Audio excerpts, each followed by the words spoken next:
beri kekuatan yang baru, lebih dan lebih lagi Engkau mengurapinya, biar setiap perkataan yang keluar dari mulut bibir hamba-Mu jadi berkat untuk kami semua Tuhan, agar setiap kami dapat menangkap apa yang Tuhan ingini dalam hidup ini. Sebab kami mau Tuhan, dalam hidup ini kami hanya menyenangkan hati-Mu. Terima kasih Tuhan, terima kasih.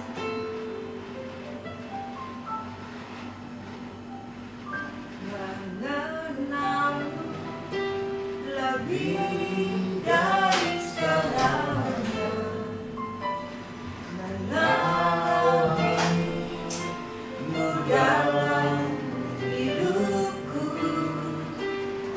kehendak-Mu biar jadi di dalamku, menyenangkanmu kerinduanku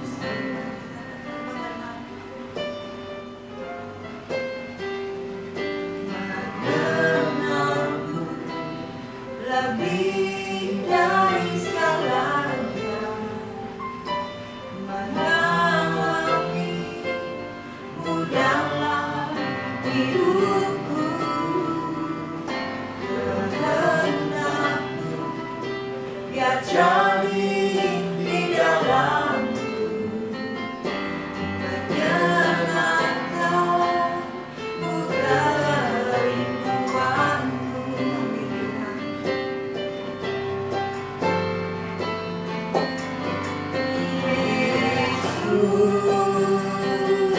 Yang ku tahu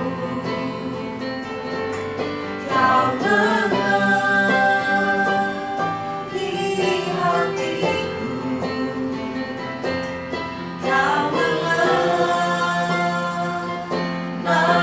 jalanku, Kau mengenal hidupku. Yesus yang putraku, Kau menjaga hatiku, ku ada di dalam-Mu, ku senang dan hatiku.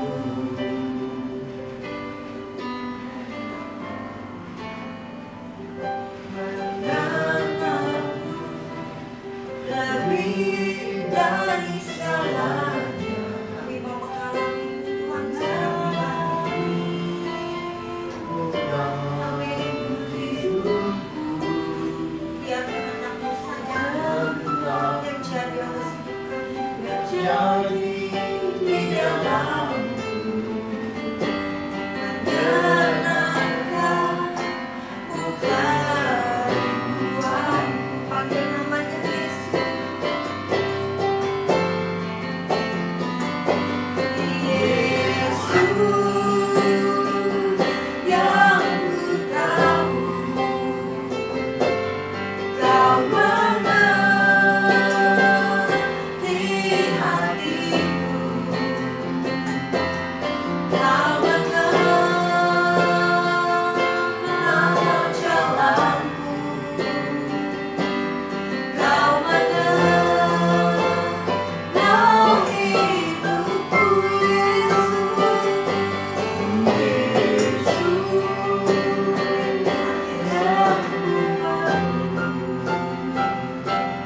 Kau menjaga hatiku, kami ada di dalam-Mu, ku senang dan hatiku. Mari panggil namanya Yesus. Yesus yang ku tahu, kami tahu Kau mengerti hatiku, Engkau mengenal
dalammu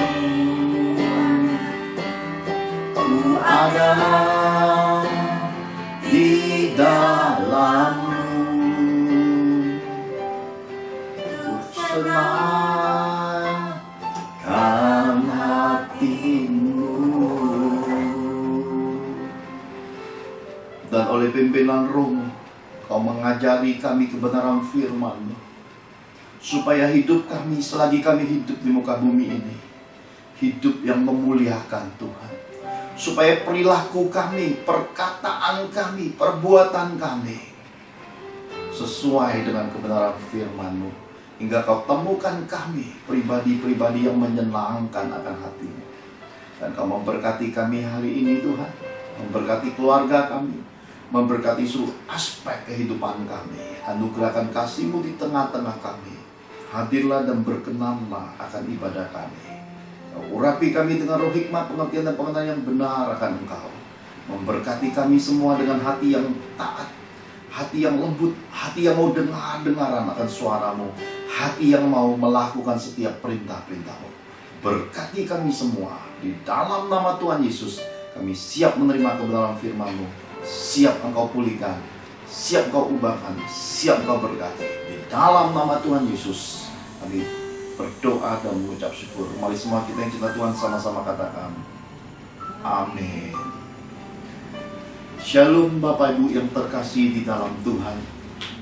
Hari ini kita memasuki serial terakhir, serial keajaiban-keajaiban Tuhan. Kita belajar hari ini tentang impartasi Roh Kudus dan Injil Yesus yang benar.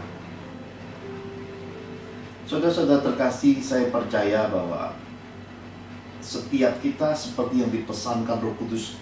Ada banyak kali pesan ini disampaikan. Uji, bobot, bibit, bebet, segala hal. Bahkan pribadi-pribadi yang berseru dan menyebut nama Tuhan. Hingga dalam kehidupan iman kita, kita menemukan, beroleh dan mendapat jawaban yang dari Tuhan. Nah, izinkan sebelum kita masuk lebih dalam pada kebenaran firman Tuhan, saya mau bagikan sepucuk surat yang dituliskan di dalam Messenger, sepucuk surat dari keluarga yang datang dari tanah tercinta Pulau Papua. Ini juga keluarga hamba Tuhan, juga pejabat saudaraku. Saya percaya kalau kita mendengar apa yang disampaikannya, kiranya ini menjadi berkat dan bisa membawa kita masuk di dalam sebuah perenungan.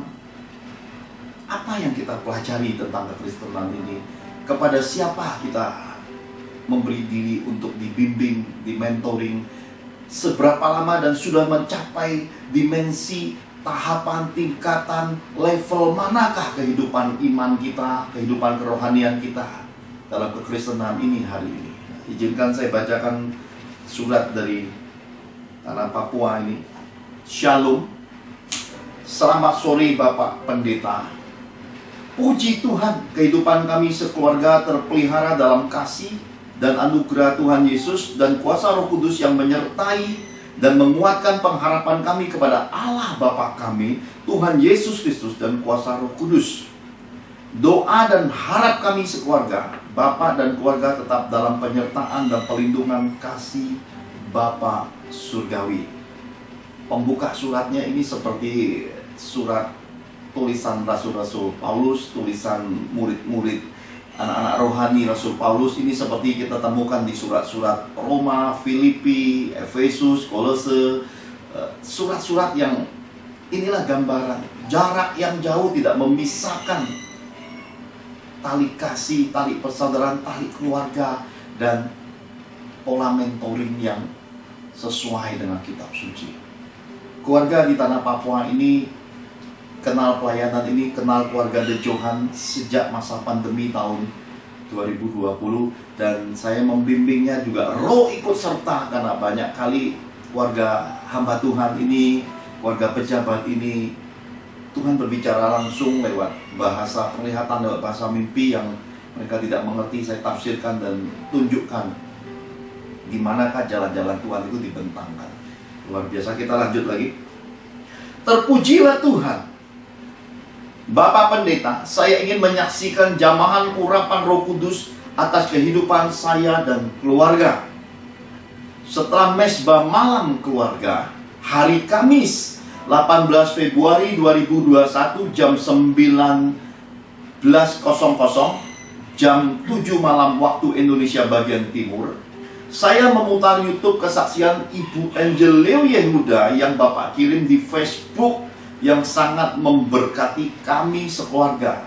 Apakah saudara sudah nonton kesaksian Ibu Angel Leo Yehuda? Judulnya kalau tidak keliru seharusnya sudah mati 2 kali ya, kalau tidak salah ya. Saya tuliskan judulnya di link video ini, saudara bisa buka selepas kebaktian ini. Kesaksian pelayanan Bapak di Kota Bandung tahun 2018. Judulnya Berjumpa Bapak Surgawi. Dan ketika Ibu Uli membaca firman Tuhan dan roboh di mimbar, ya ini ada manifestasi Roh Kudus. Ketika saya pelayanan di sebuah gereja lokal di Kota Bandung, Roh menghendaki ada jemaat maju ke mimbar baca beberapa ayat firman Tuhan, dan selepas membacanya Ibu ini tidak kuat, tidak sanggup menampung sekinah glory, kemuliaan Roh yang begitu besar ada di altar itu, dan jatuh rebah, saudara. Itu cukup lama terbaring dalam pengurapan Tuhan, dalam hadirat Tuhan. Berjumpa Bapak Surgawi. Dan ketika Ibu Uli membaca firman Tuhan dan roboh di mimbar, saya seperti mengalami jamahan juga saat itu. Saya pikir, saya hanya terharu saja. Jadi pria ini, man of God, hamba Tuhan dan pejabat ini, ketika menonton video kesaksian Bu Angel dan video pelayanan di Kota Bandung yang berjudul Berjumpa Bapak Surgawi, di kediamannya di tanah Papua, dia mengalami sebuah pengalaman supranatural, pengalaman roh. Tapi karena ini baru dan asing, dia berkata, ya, mungkin saya terharu saja. Itu perasaan hatinya. Lantas saya berdiri masuk kamar tidur sambil terus mendengar khotbah yang sudah saya sambung melalui Bluetooth audio ke speaker aktif. Lihat saudara, connectionnya ke sorga, connectionnya ke roh, connectionnya ke firman, connection hatinya, isinya semuanya terbuka untuk kebenaran firman Tuhan yang murni, Injil Yesus yang sebenarnya. Dan mendengar khotbah sambil setengah berbaring, sambil menyandarkan bantal ke dinding, sampai saat altar call dan ketika Bapak mengundang jemaat yang ada air mata di wajahnya untuk maju, dan sekelompok ibu-ibu bergegas maju, dan Bapak meminta untuk menghormati hadirat Tuhan. Inilah yang harus dipahami anak-anak. Anak-anak Tuhan banyak kali, orang-orang percaya banyak kali terkadang sibuk saat seharusnya 2 jam itu diperuntukkan untuk Tuhan, untuk saat teduh, untuk baca firman, renungkan firman, untuk dengar khotbah-khotbah, untuk dengarkan pencerahan firman Tuhan. Sibuk sana, sibuk sini, saudara. Saatnya untuk kuliah rohani, saatnya untuk dengar bimbingan, saatnya untuk berkomunikasi, saatnya dibimbing oleh mentor rohani, masih juga bawa kesibukan. Seakan tidak bisa memetakan waktu, tidak bisa memetakan kegiatan, hingga tanpa sadar seringkali dalam kehidupan dan kesibukan kita, kita mendukakan roh. Kita tidak menghormati hadirat Tuhan. Dan mulai melepaskan urapan, tiba-tiba tubuh saya bergoncang hebat dan bergetar di atas tempat tidur, dan saya merasa terharu dan larut dalam jamaah Roh Kudus hanya dengan mendengar YouTube pelayanan di Kota Bandung 2018 silam. Ya saudara terkasih, sesuatu yang luar biasa telah memenuhi pria di tanah Papua ini. Tubuhnya dipenuhi roh, bergetar saudara. Pak Johannya tidak ada di dekatnya. Dan ini cuma tontonan video YouTube yang sudah jadi library pelayanan Father's Miracle di YouTube saudara. Dan ini sekali waktu dipublish anak-anak Tuhan, dipublish tim Father's Miracle ke Facebook. Ternyata Tuhan masih bekerja lewat media-media ini. Dan ternyata ini semakin terbukti ada Roh Kudus di dalamnya. Terbukti semua ini murni, memang ada Tuhan di dalamnya.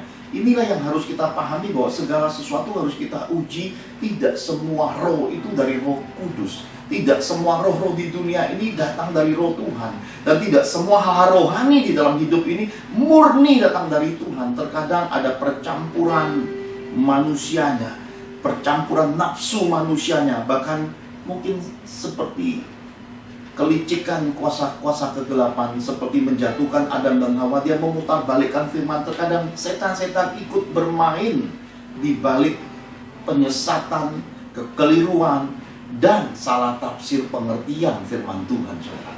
Ini harus kita pahami supaya jangan sampai seharusnya kita menerima roti dan pada saat kita akan gigit dan makan itu jadi batu, karena kita salah memilih, karena kita salah menilai.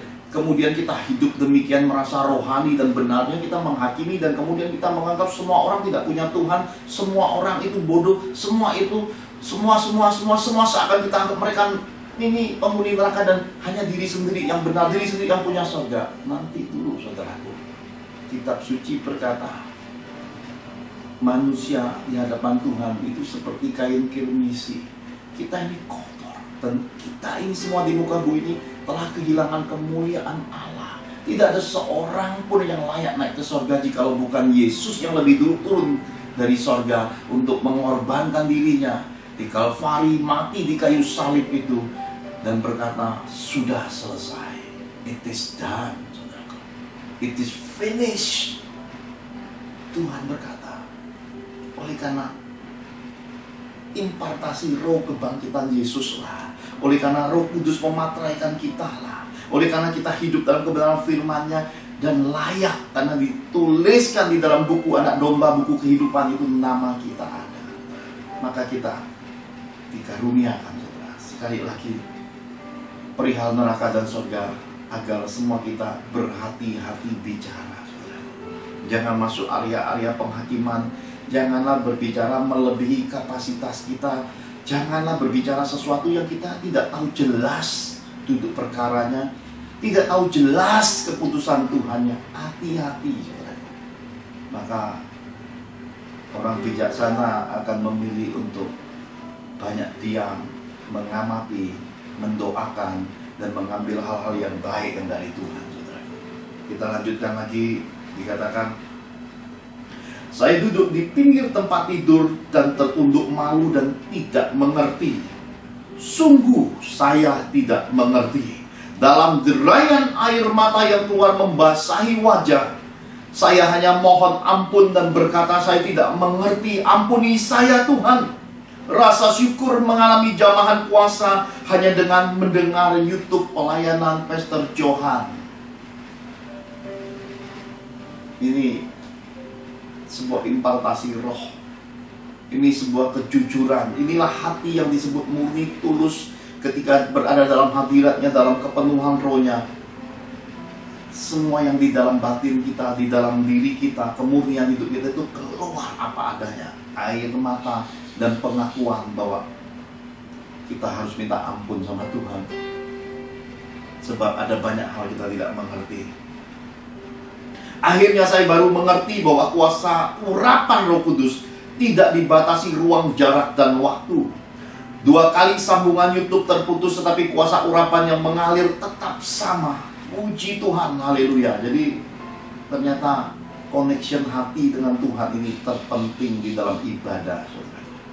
Saudara bisa jalani banyak kegiatan rohani, saudara bisa banyak mengemban yang namanya pangkat-pangkat rohani, tugas pekerjaan, kegiatan, kesibukan rohani.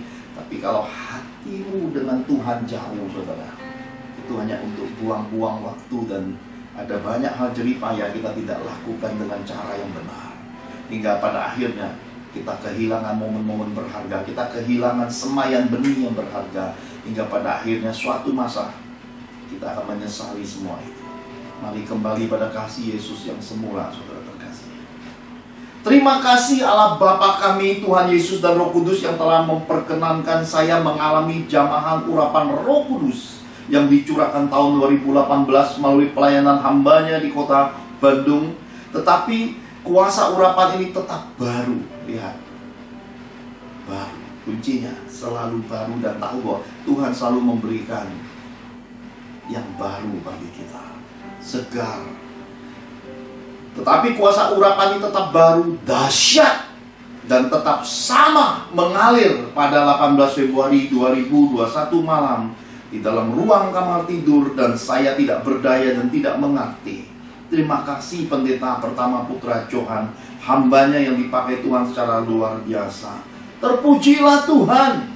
Salam damai kasih Yesus dan kuasa Roh Kudus yang luar biasa. Doa dan hormat kami sekeluarga buat Bapak Pendeta Pertama Putra Johan sekeluarga. Ini dikirimkan ke messenger pribadi saya, saudaraku. Saya bersyukur karena Tuhan memberi saya melihat, inilah perjalanan hidup saya bersama Yesus. Inilah perjalanan hidup saya bersama Roh Kudus untuk melayani Bapa Surgawi sejak yang memanggil saya lewat mimpi supranatural, dengan mengosongkan semua kepunyaan saya, seakan-akan orang menemukan harta terpendam. Kemudian hari-hari saya lewati hanya doa puasa, cuma firman. Dan tahun 2021 ini Tuhan membentangkan kepada saya satu lewat kesaksian pria man of God, hamba Tuhan dan pejabat di tanah Papua ini. Satu lagi Tuhan memberi saya sebuah pernyataan dari kehidupan seorang hamba Tuhan, penginjil besar dari tanah Henan, Cina Selatan, yang ternyata pada masa revolusi kebudayaan Cina, semua Bible itu ditanam di bawah tanah, tidak ada seorang pun berani membuka dan memilikinya. Dan pria kecil ini berdoa, butuh 100 hari berdoa sebelum akhirnya dia melihat hal-hal supranatural datang. Dan satu bingkisan kresek berwarna merah itu, yang dia lihat di dalamnya ada roti hangat, dan dipesankan dalam mimpi penglihatan itu, engkau harus bersegera memakannya. Dan ketika dia memakannya, roti hangat itu berubah menjadi Alkitab.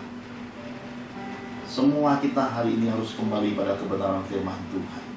Pelayanan-pelayanan yang Tuhan pesankan kepada saya, jikalau saudara bersabar sedikit waktu dan membiarkan manusia rohmu bertahan dalam penguasaan diri, bertekun dan sungguh-sungguh membiarkan rasa enggan, malas, sungkan ini bertahan mendengar firman Tuhan. Meskipun kau tak berani dekat, dengar suara Tuhan saja. Buka khotbah ini seperti pria di tanah Papua ini, bluetoothkan, biarkan terdengar sisi kamar, sisi rumahmu.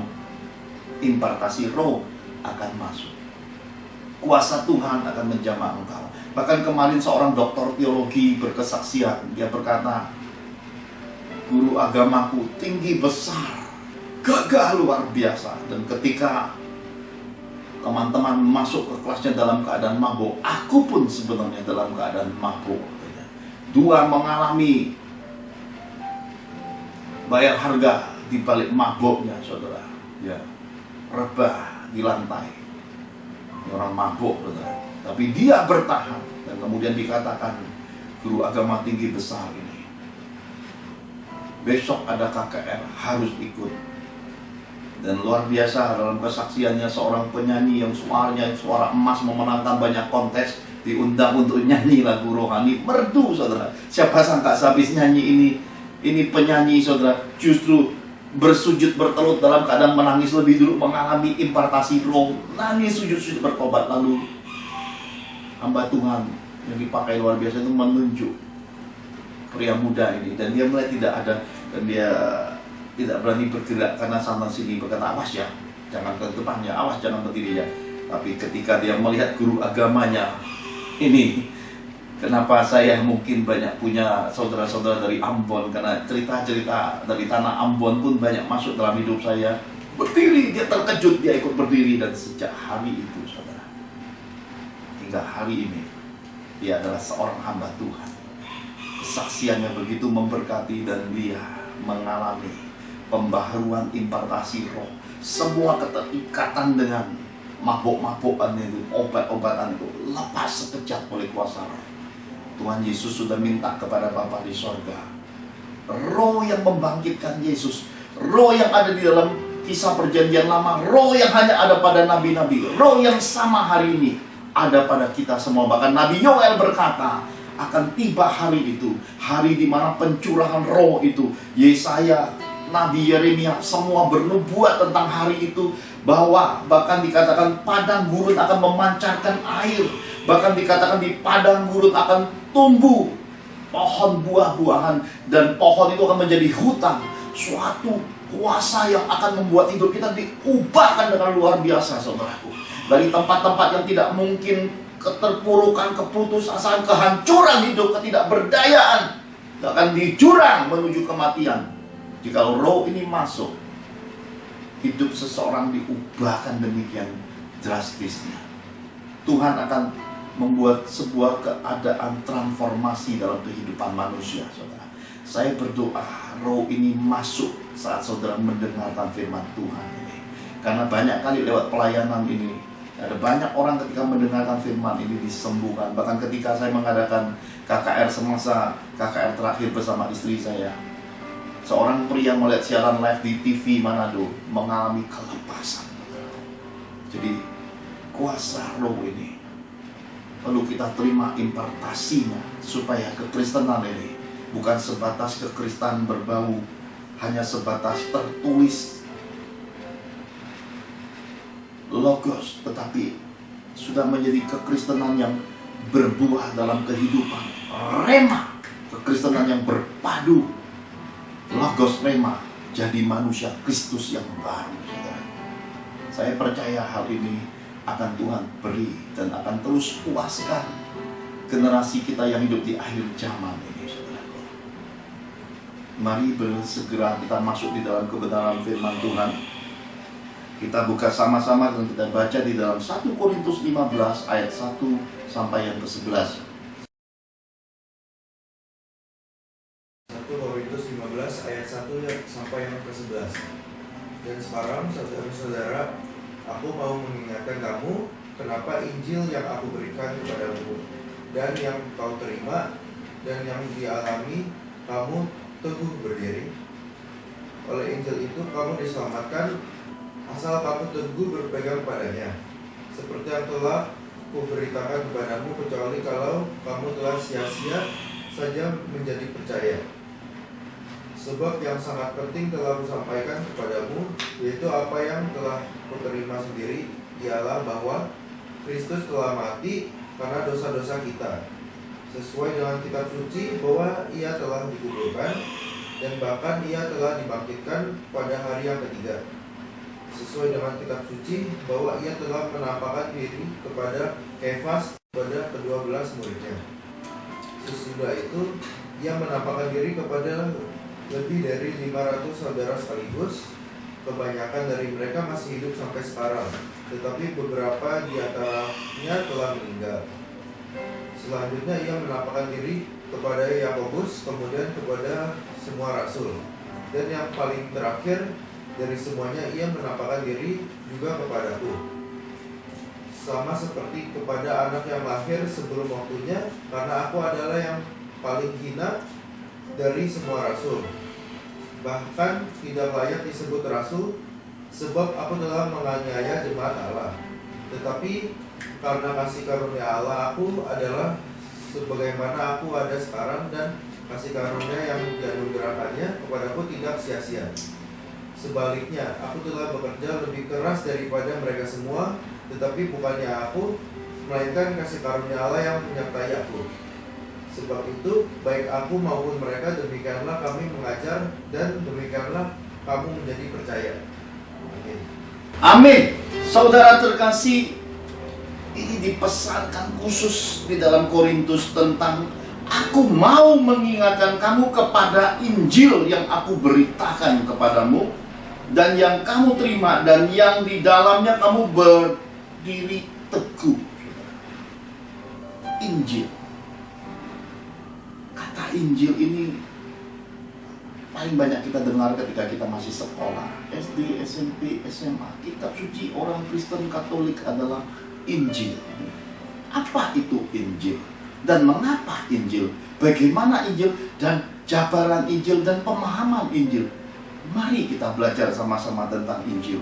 Karena Injil Yesus di dalam kitab suci, di dalam surat-surat Rasul Paulus, ternyata juga ada banyak versi Injil-Injil yang ada.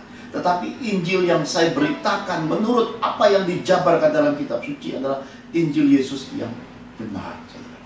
Kenapa saya berkata harus ditambahkan kata yang benar? Karena kalau ada kata yang benar berarti ada banyak juga Injil-Injil yang merupakan kutipan tapi di dalamnya berisikan bobot-bobot muatan yang telah tercampur baur dengan kepentingan, dengan kebutuhan, dengan banyak hal yang disebut ambisi dan nafsu manusia, saudara. Hingga terkadang kalau kita tidak sadar ya kita telan semua. Dan ketika kita telan semua, beberapa bagian memberkati, beberapa bagian membuat hidup kita keracunan. Dan saat keracunan kita bayar harga mahal dalam kehidupan, saudara.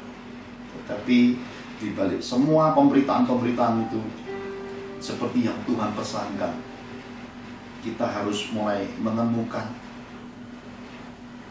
mana yang datang dari dunia ini, mana yang datang dari nafsu manusia, mana yang datang dari setan-setan, dan manakah yang bersumber dari Tuhan sendiri.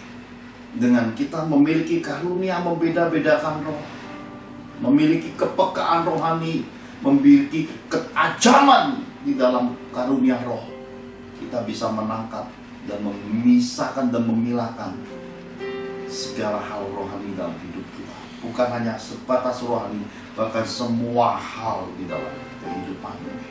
Nah saudara, buah jatuh tidak jauh dari pohon. Baru-baru ini Tuhan berkata pada saya, biarkan anak-anakmu belajar di hadapanku, biar aku bimbing mereka. Engkau mundur beberapa langkah. Saya berkata, baik Tuhan. Nah kalau Tuhan sudah bicara seperti itu, akan terjadi sesuatu di anak-anak saya, saudara.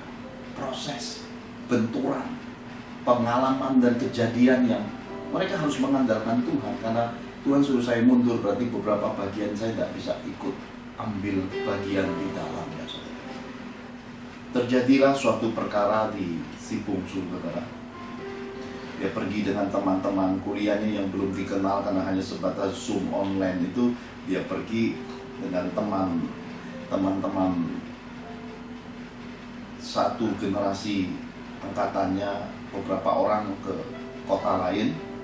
Dan si bungsu William Serrat ini punya teman-teman karib, teman masa SMA juga. Bahkan salah satunya ada garis keturunan Sikh, saudara ya, bangsawan dari Timur Tengah. Ada juga yang anak yang orang tuanya adalah supplier dan orang yang berkompeten dalam dunia militer, yang mengurusi perbekalan militer. Jadi bungsu ini banyak belajar hal-hal yang luar biasa semasa mudanya, saudara. Terjadi sesuatu, tiba-tiba seorang teman kuliahnya, seorang gadis muda berkata pada anak bungsu saya bahwa dia dilecehkan. Dilecehkan tuh gini, saudara. Kalau ada orang datang di hidup orang dalam keadaan lewati norma etika, terus dengan memaksa ya, mau memegang, meraba atau mencium, nah itu sudah masuk dua pasal. Satu, perlakuan tidak menyenangkan. Dua, ya, pelecehan atau kekerasan dengan paksa. Nah, itu bahasa hukumnya. Bahasa hukumnya, saudara. Anak saya ini karena merasa ada kumpul sama-sama di masa kejadian itu, dengan lembut, bijak, mengingatkan teman pria yang melakukan itu. Nah, saudara, inilah kehidupan, saudara. Ini yang Tuhan pesankan. Besi menajamkan besi, manusia menajamkan sesama. Dan kalau kita punya Injil yang benar, nanti kita akan bisa tahu di balik Injil yang benar ini apa saja percampuran di balik penafsiran Injil yang ada. Karena itulah kitab suci ini harus selalu dibaca. Injil Kristus ini, saudara, kalau tidak baca hukum-hukumnya, tidak baca perintah-perintahnya, tidak meresapinya setiap hari, ya mungkin saudara nggak akan bisa membedakan nanti kalau datang yang palsu, datang yang ya kembaran, atau yang kamuflasenya, saudara. Karena itu pelajarilah kitab suci, dalami, pahami, kerjakan, lakukan, taati dan nikmati buah-buah di balik kebenaran Injil Yesus. Lalu mulai bergejolak, saudara. Bahkan anak bungsu saya diundang masuk ke sebuah grup, dan di dalamnya ada anak-anak Tuhan lagi, saudara ya. Malah ngomongnya tidak mencerminkan anak-anak Tuhan yang bawa nama-nama Tuhan, Bahkan nama grupnya aja, maaf saudara, quote unquote itu kotor, tidak sesuai dengan norma dan etika orang sekolah ya. Si bungsu William Seyrat memilih keluar dari grup itu karena memang dia dihakimi habis-habisan itu, lalu dibuat pertemuan. Di pertemuan pun dituding yang luar biasa, bawa nama-nama senior sana sini. Nah, perkara ini sampai ke kakaknya Reuel.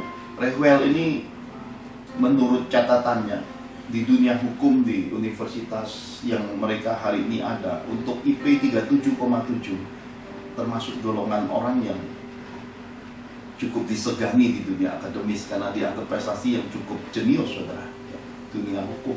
Karena itu kalau anak-anak saya kuliah, saya tidak berani ganggu karena mereka harus full concern dan bukunya tebal-tebal dan mereka harus belajar baca selalu. Reuel turun tangan digerakkan Tuhan, kemudian bertemu dengan seorang pembimbing, mentor, ya, senior mereka. Dan ketika ketemu, saya tidak tahu perkara ini, cuma dimintain izin mau ketemu diskusi ya. Ada satu ucapan yang luar biasa yang keluar dari mentor, dari pembimbing kakak rohaninya ini. Bukan kakak rohani, kakak senior ya. Kakak senior karena beda kepercayaan. Saudara.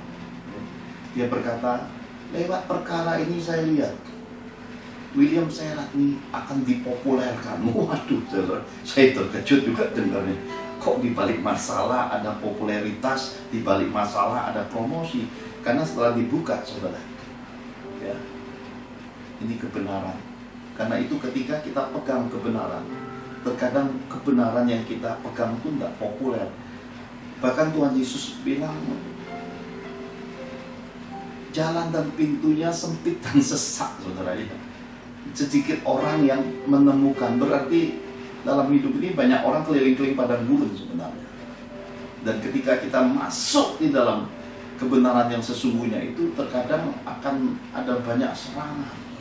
Nah, saat Tuhan berkata pada saya, bagikan beberapa hal-hal yang supranatural dan nasihat-nasihat dimensi roh, saya impartasikan ke anak-anak saya cara melihatnya. Jadi ilmu Sukaliang yang berapa ribu tahun di dunia peperangan China, ilmu Sun Tzu-nya Tuhan pernah ajari saya pribadi, itu saya ajarkan ke anak-anak untuk memeta-metakannya, melihatnya, dan titik-titiknya nanti tinggal kita nunggu di sini akan terjadi begini, kita sampai sini waktu begini akan jadi begini. Jadi anak-anak saya ini bekali oleh hakim segala hakim. Yesus Kristus itu hakim agung dunia, saudara. Jadi ini sang hakim agung, guru besar dari semua disiplin ilmu, terutama disiplin ilmu hukum dan pengadilan, ini mengajari anak-anak saya secara langsung. Jadi saya berkata, wow, ini dahsyat ya. Inilah Injil yang semestinya kita pahami. Kalau dia turun tangan, sesuatu yang luar biasa bisa terjadi. Nah, saudara, saya mau tunjukkan saudara menurut catatan Roma 1 ayat 16 dan 17, apakah Injil itu?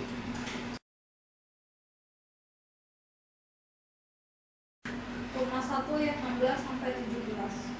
Sebab aku mempunyai keyakinan yang kokoh dalam Injil, karena Injil adalah kekuatan Allah yang menyelamatkan setiap orang yang percaya. Pertama-tama orang Yahudi, tetapi juga orang Yunani.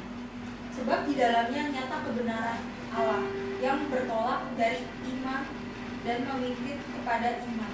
Seperti ada tertulis, orang benar akan hidup oleh iman. Amin. Saudara terkasih, kitab suci Roma 1 ayat 16-17 berkata bahwa Injil adalah kekuatan Allah yang menyelamatkan.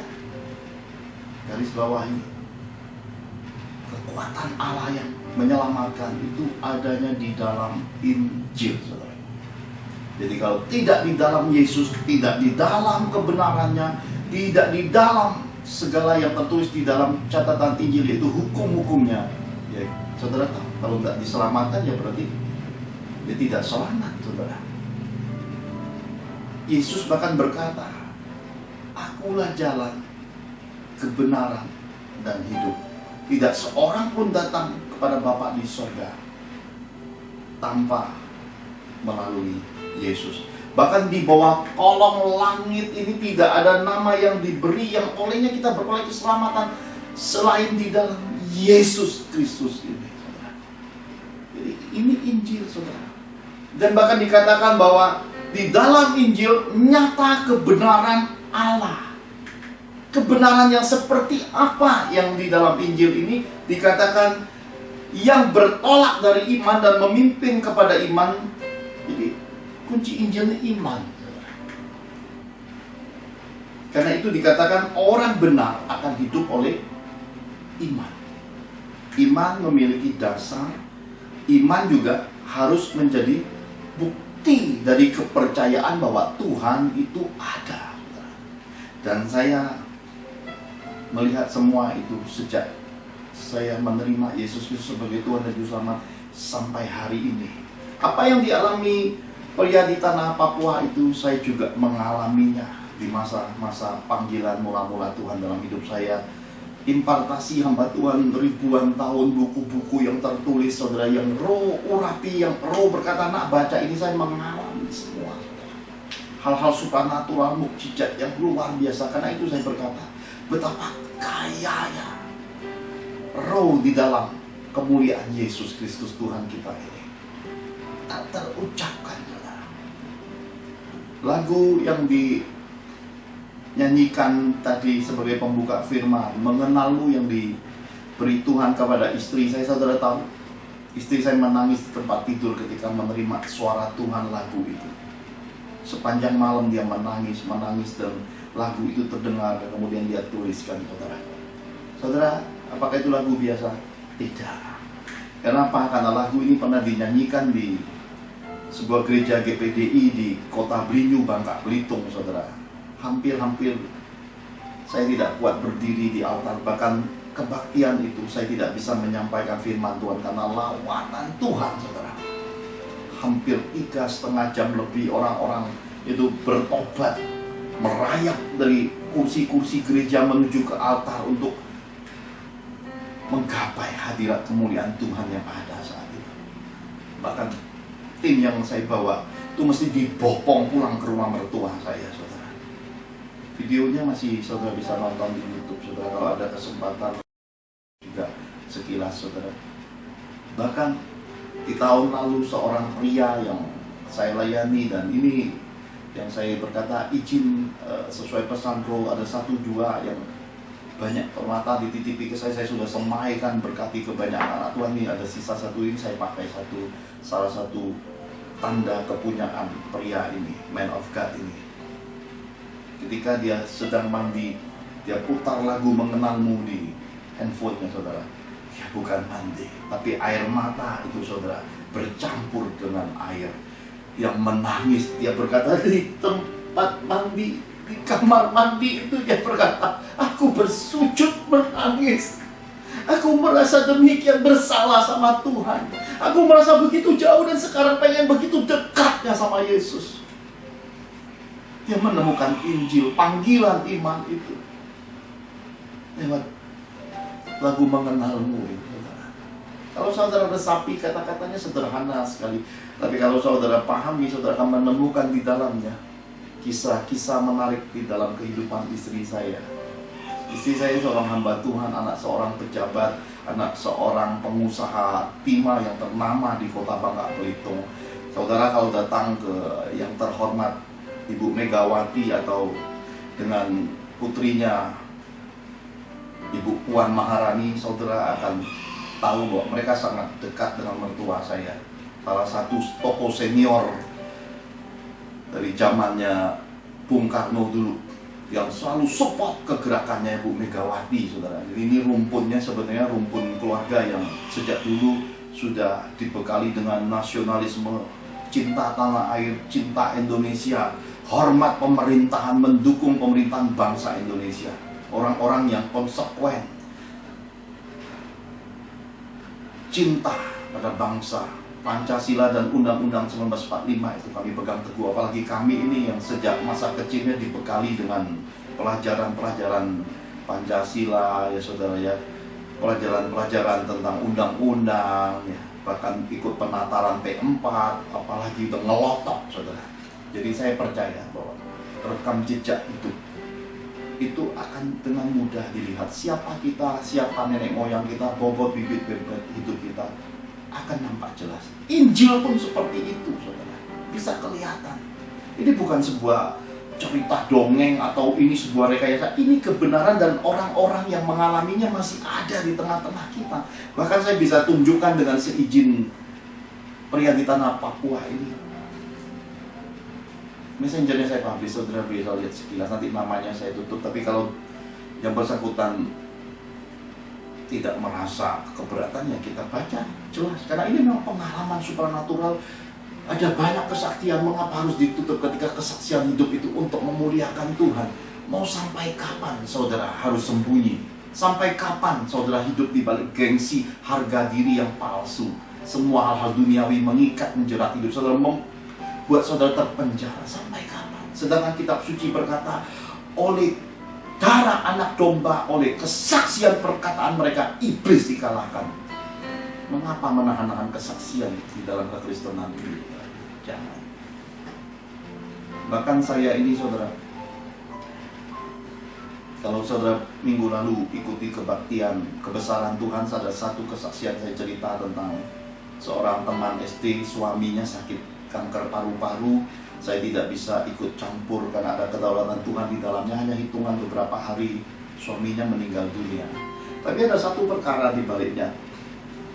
Ketika dia mendengar khotbah saya tentang saya meminta sebuah gedung kepada Tuhan untuk gedung ini dipakai untuk mentoring, seperti halnya zaman Nabi Samuel akan ada sekolah impartasi roh, sekolah mengajarkan karunia-karunia dengan benar dan dapat dipertanggungjawabkan. Suami istri ini menghubungi saya dan berkata, kami mau ikut ambil bagian meskipun kecil, biar jadi berkat buat Tuhan.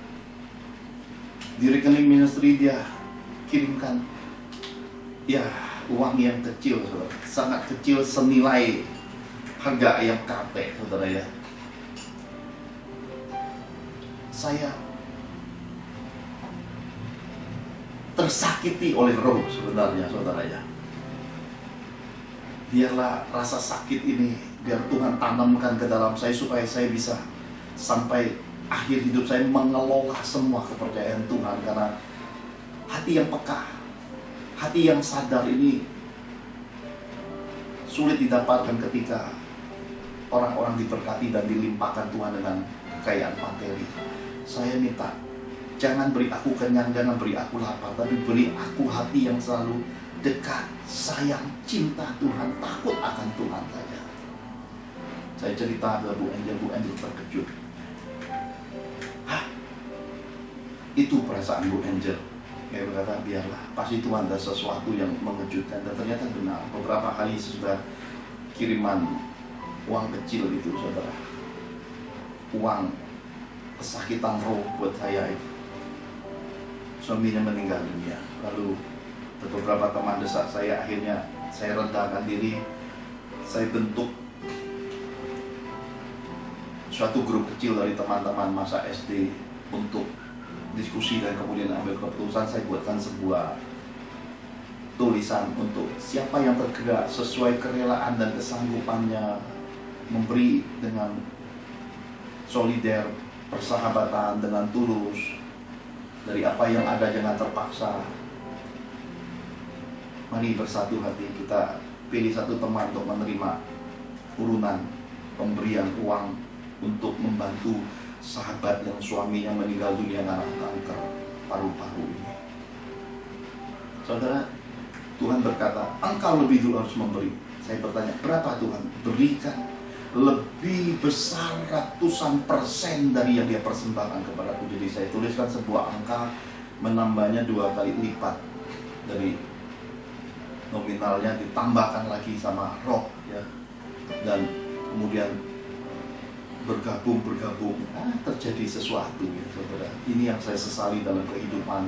Kenapa di tengah kematian orang suka berdebat, berselisih paham, sangat tidak terpuji, saudara. Sedangkan semua urunan ini tidak ada satu orang pun bisa ambil bagian, karena yang ditunjuk ini adalah teman baik dari orang yang berduka. Selain itu, yang ditunjuk ini orang yang eksis, yang selalu menginfokan perkembangan dari teman yang saat itu sedang mengalami beban berat menahan penyakit suaminya itu, saudara. Jadi saya melihat, lalu saya berkata, ya sudah, masing-masing pilih jalan. Yang mau ikut serta, biar kita catat, dan biar suatu hari terjadi sesuatu, saya masih mau ambil bagian memberkati dan menolong mereka. Tapi yang mau jalan sendiri, silakan dia jalan sendiri. Karena pandangan saya begini, saudara, kalau kita urunan, saudara ya, maka suatu hari ketika di tengah musibah, siapa yang tahu apa yang terjadi dengan kehidupan manusia? Hari ini terjadi kepada teman itu, besok siapa lagi yang akan mengalami? Karena hidup manusia ini hanya menunggu waktu, semua orang akan mengalami. Kalau kita urunan, suatu hari kepada yang sahabat berduka ini, suatu hari nggak bebanin dia. Karena ketika dimasukkan dalam urunan, kita tidak sebutkan lagi siapa berapa, tapi suatu kebersamaan yang muncul, besar kecilnya, ya itulah. Dan nominalnya terkumpul saat itu cukup lumayan besar sih, saudara. Makin jauh teman mereka yang sudah pindah warga negara dari Amerika, Singapura, dan berbagai kota itu makin memberi dengan luar biasa, saudara ya. Karena saya juga ada buat surat teks kiriman resmi bahwa ini sepengetahuan saya sebagai ketua kelas. Saya ini ketua kelas SD maupun SMP dari teman-teman ini, saudara. Dan hari ini pun sekolah masih jadi ketua kelas, saudara. Luar biasa, Tuhan itu memang dari dulu sekarang selama-lamanya Yesus tak berubah. Saya juga dibuatnya mengalami apa yang dulu ada, hari ini ada. Terus aja belajar, saudara. Nah, kalau kita memberi secara pribadi, saudara ya, ini kan membuat orang jadi beban. Suatu hari yang memberi secara pribadi, kalau kamu kedukaan, teman ini nggak punya kesanggupan, kan kamu sakit hati. Karena kan nanti kamu pamrih, oh enggak, aku tulus Tuhan. Tapi kamu tulus, dia akan jadi beban. Kamu beri besar tambah besar beban, kamu beri kecil juga lain urusannya. Jadi bagaimana? Saya lihat kembali hati menentukan segala sesuatu. Ya, keegoisan, ambisi, perebutan, popularitas, ingin selalu yang lebih dari orang lain. Hentikanlah roh-roh OKB yang nggak tahu diri, saudara ya. Nggak manfaat itu di dalam kehidupan dan pertemanan dan persahabatan, saudara.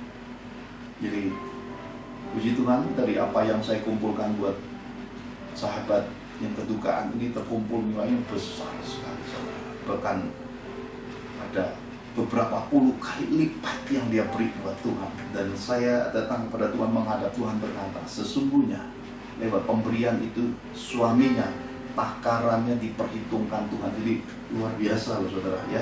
Pemberian kecil itu, masa hidupnya, saudara. Tuhan bilang sama saya, ada hal-hal memilukan kalau engkau selidiki anakku, tapi oleh karena hatinya berpaut padaku, timbangan ya, karma, timbangan dosanya ya, dibuat Tuhan dalam kasih karunia untuk beroleh pengampunan. Saya bermegah untuk Injil yang dipercayakan untuk saya pikul salib pelayanan, saudara. Saya akan berbagi cerita terus supaya saudara melihat bahwa kehidupan kekristenan ini bukan hal-hal yang berlebihan atau yang berkekurangan, tapi hal-hal yang harmonis dalam kehidupan.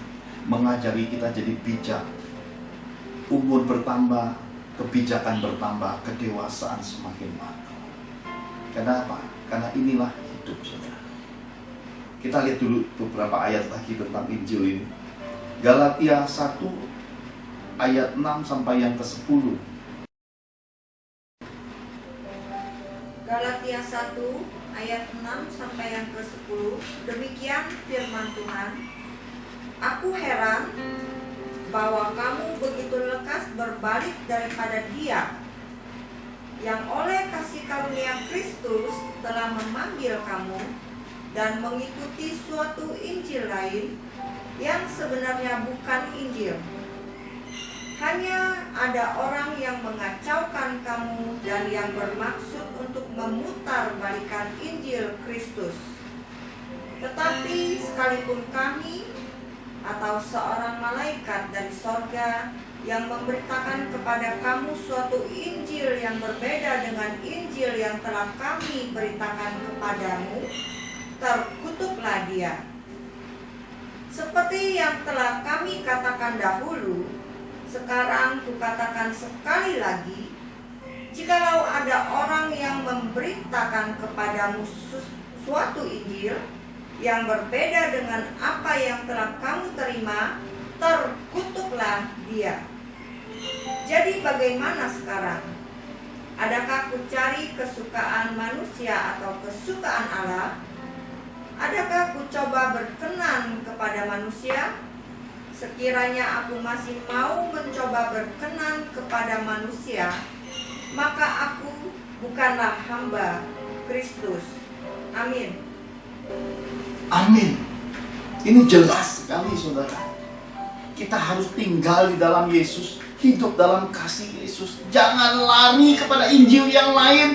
Jangan lari ke suatu pendoktrinasi yang lari dari kebenaran firman, saudara. Itu cuci otak, itu penghipnotisan rohani yang membuat orang mabuk kepayang, lupa diri, lupa saudara, lupa pada masa depan.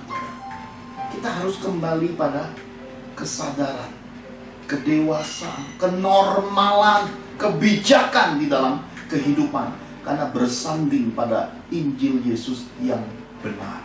Ternyata ada orang yang memutarbalikkan Injil. Ini sudah pasti permainan setan, karena setan menjatuhkan Adam dan Hawa dengan memutarbalikkan firman Tuhan, saudara. Firman yang sama disesatkan dengan penafsiran dan pengertian yang salah, saudara. Ini bahaya. Maka ditegaskan, dikatakan, sekalipun kami, Paulus memberi sebuah pernyataan, aku sendiri menyadarinya, orang-orang yang aku mentoring menyadarinya, atau kalau perlu malaikat dari sorga sekalipun, kalau dia memberitakan Injil yang berbeda dengan Injil Yesus yang benar, ditekankan sebuah hukuman, terkutuklah dia. Ini harus kita pahami sebagai abdi-abdi Tuhan, hamba-hamba Tuhan, anak-anak Tuhan. Kenapa kekristenan ini terkadang banyak orang bertanya, kenapa makin hancur? Kita mesti periksa ulang. Jangan-jangan kita hidup di dalam Injil yang terbalik, saudara.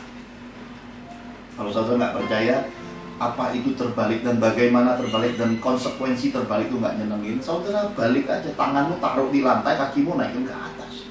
Saudara akan merasakan beberapa detik pertama, wah masih bertahan, kemudian masuk menit, mulai ada muka terasa hangat, merah, dan entar beberapa menit kemudian urat-urat kepala mulai menegang, dan tiba-tiba tangan merasa berat, dan tak lama kemudian mata akan kabur, dan kemudian saudara akan lupa dengan dunia ini. Itulah yang terbalik, saudara.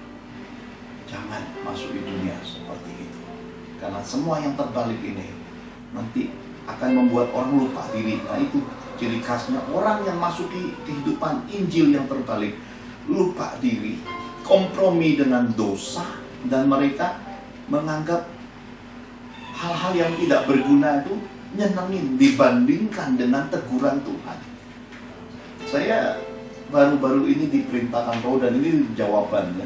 Ini juga jawaban buat teman-teman saya, mengapa seorang The Johan meninggalkan pergaulan teman-teman masa SD-nya 34 tahun yang lalu. Bukan. Sekali lagi, saya tidak pernah meninggalkan pergaulan. Tetapi oleh karena konsekuensi hidup sebagai abdi Allah, saya harus memilih. Apa yang harus saya pilih?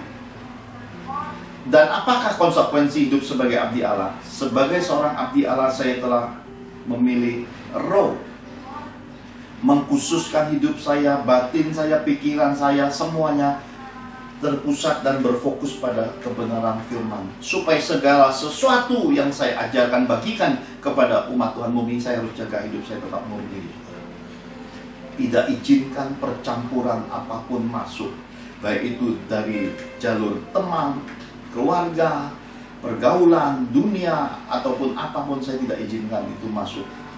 Karena hal itu sekali berdampak ke saya, akan berdampak kepada orang-orang yang saya bimbing, saya mentoring, dan yang mendengar hati Tuhan lewat khotbah-khotbah saya. Mengapa saya memilih untuk menyingkir dan tidak lagi berinteraksi dengan teman-teman semasa SD? Karena saya menemukan di dalam pergaulan itu hal-hal yang tidak sesuai dengan norma dan etika, saudara. Kok bisa, Pak Johan? Iya, sebagian besar teman-teman ini, anak-anaknya rata-rata, ya kalau Satu teman sudah hampir mendapatkan cucu, itu karena dia menikah lebih awal. Sebagai seorang gadis muda menikah lebih awal, sekarang menantikan cucu. Tapi rata-rata anak-anaknya seusia di bawah Rehwel dan mungkin seusia Serat, saudara anak saya. Dan beberapa teman yang terlambat, anak-anaknya ada yang masih berusia belasan tahun. Rata-rata sebagian besar sudah berkeluarga. Bagaimana mungkin di dalam sana bisa kok ada teman yang sudah punya kehidupan berkeluarga, ngirim foto nggak pakai baju, saudara. Ya, meskipun itu laki-laki, hari ini dosa nggak bicara wanita pria, dosa homoseksual ya sudah masuk juga ke kaum sesama gender. Hari ini penyimpangan firman sudah nggak lagi milih-milih gender. Sekali kita maklumi, 2 kali masih kita toleransi. Kalau berkali-kali, saudara, ya maaf ya saudara, saya melihat tidak pada tempatnya, tidak pada norma dan etika. Dan lucunya, ada teman-teman semasa kecil, masa SD ini ketawa-ketawa kaum wanita. Saya jadi bertanya, kalian ketawa, emang kalian nggak punya suami apa ya? Dan yang lebih luar biasa, teman yang mengirim foto ini, saya lihat, loh ini kan anak gerejaan. Di mana Tuhan? Ini kan punya istri, punya anak ya.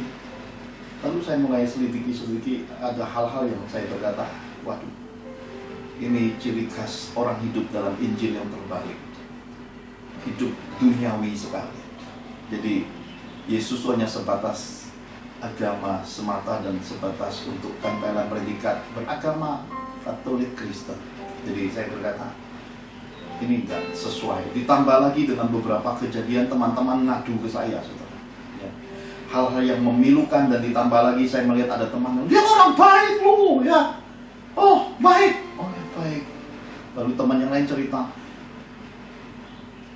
Bapak, oh, baru ngasih uang kecil gitu, oh bilang baik, dan itu belum tahu berapa kali, cuma omongan, kamu belum selidiki. Ya tapi kan saya perlu dia ya, saya dagang ada dia. Ya kamu kenalnya udah berapa lama?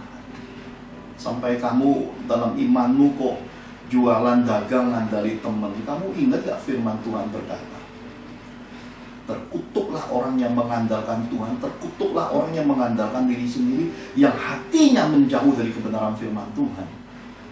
Masa masih mau hidup dalam keadaan terkutuk? Saya lihat loh, ini teman-teman yang begini. Lalu tiba-tiba saya melihat loh, yang dari jauh itu memberkati, diam-diam tersembunyi, nggak mau disebut loh saudara, nilainya